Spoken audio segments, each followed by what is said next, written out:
ever. But we are given a different kind of information in the Quran, where it is stated that masculinity or femininity is created out of the sperm poured forth into the womb. That he created pairs, male and female, out of a drop of sperm, as it is poured forth. In other words, a baby's sex is determined by which chromosome from the male unites with the female's ovum.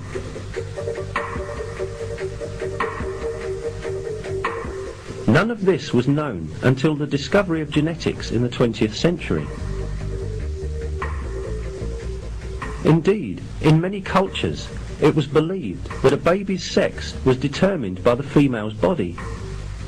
That was why women were blamed when they gave birth to girls. However, 13 centuries before human genes were discovered, the Quran revealed information that denies this superstition and referred to the origin of sex being not with women, but with the semen coming from men. If we keep on examining the facts announced to us in the Quran about the formation of people, we again encounter some very important scientific miracles. When the sperm of the male unites with the ovum of the female, the essence of the baby to be born is formed. This single cell, known as the zygote in biology, will instantly start to reproduce by dividing and eventually become a piece of flesh.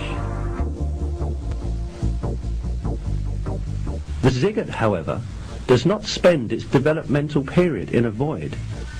It clings to the uterus just like roots that are firmly fixed to the earth by their tendrils. Through this bond, the zygote can obtain the substances essential to its development from the mother's body. Here, at this point, a very significant miracle of the Quran is revealed.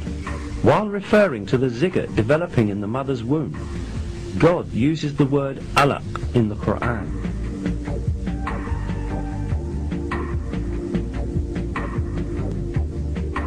Recite, in the name of your Lord, who created man from alaq.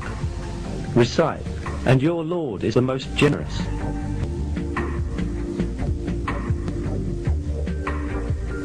The meaning of the word alaq in Arabic is a thing that clings to some place. The word is literally used to describe leeches that cling to a body to suck blood. Certainly, it is not a coincidence that such an appropriate word is used for the zygote developing in the mother's womb. This proves once again that the Quran is a revelation from God, the Lord of all the worlds.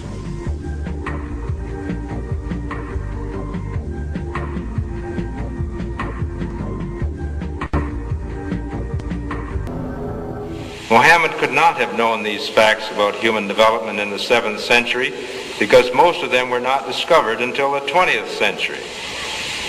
This is a leech, and this is the human embryo, about 23 days. I think you have to agree that the similarity between these structures is amazing.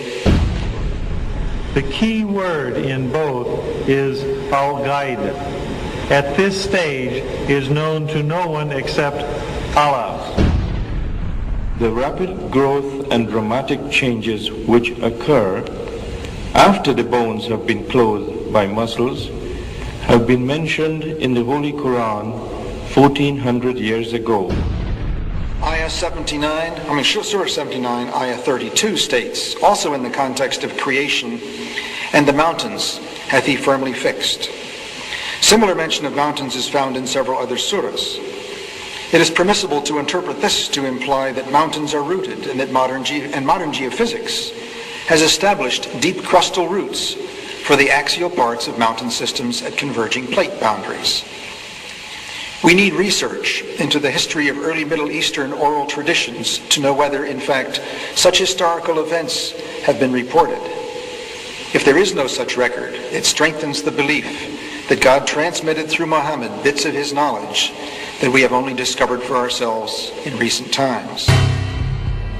1,400 years ago, when the world was immersed in darkness, the Quran was revealed, which brought light to a beleaguered world.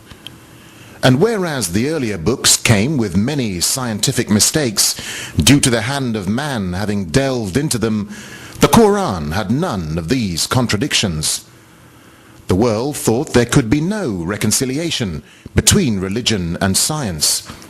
But the Quran mentioned many scientific facts in great detail, like how a human being developed in the mother's womb, and described other scientific facts which amaze the world's renowned scientists and scientific community. Such was the impact of these revelations that the first Islamic medical conference was held at the Arab League building, Cairo, Egypt, on the 26th of September 1985. This individual, Muhammad, had to be developing this information from someplace. So I see nothing here in conflict with the concept that divine intervention was involved in what he was able to write. Relatively few ayah is contained a rather comprehensive description of human development from the time of commingling of the gametes through organogenesis. No such distinct and complete record of human development, such as classification, terminology, and description, existed previously. In most, if not all instances, this description antedates by many centuries the recording of the various stages of human embryonic and fetal development recorded in the traditional scientific literature. Where Muhammad came from, he was after all a Bedouin. I think it is almost impossible that he could have known about things like the common origin of the universe, because scientists have only found out within the last few years. It's very complicated and advanced technological methods. I think if you combine all these, and you combine all these statements that are being made in the Quran, in terms that relate to the earth and the formation of the earth and science in general, you can basically say that the statements made there in many ways are true. They can now be confirmed by scientific methods, and in a way you can say that the Quran is a simple science textbook for the simple man, and that many of the statements made in there at that time could not be proven, but that modern scientific methods are now in a position to prove what Muhammad said 1400 years ago. It has been a great pleasure for me to help clarify statements in the Quran about human development. It is clear to me that these statements must have come to Muhammad from God or Allah, because almost all of this knowledge was not discovered until many centuries later. This proves to me that Muhammad must have been a messenger of God or Allah. What was explained to me is that Muhammad was a very ordinary man. He couldn't have read, didn't know to write. In fact, he was illiterate. And we're talking about 1200 years ago. You have someone, a literate person, making profound pronouncements and statements that are amazingly accurate of a scientific nature. And I personally can't see how this could be a mere chance. There are too many accuracies. And like Dr. Moore, I have no difficulty in my mind reconciling that this is a divine inspiration or revelation which led him to these statements.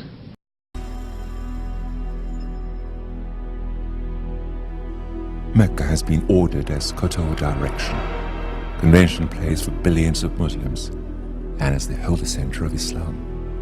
Soon, you will witness the scientific proof of unbelievable mysteries that have remained hidden in the holy city, Mecca, for thousands of years.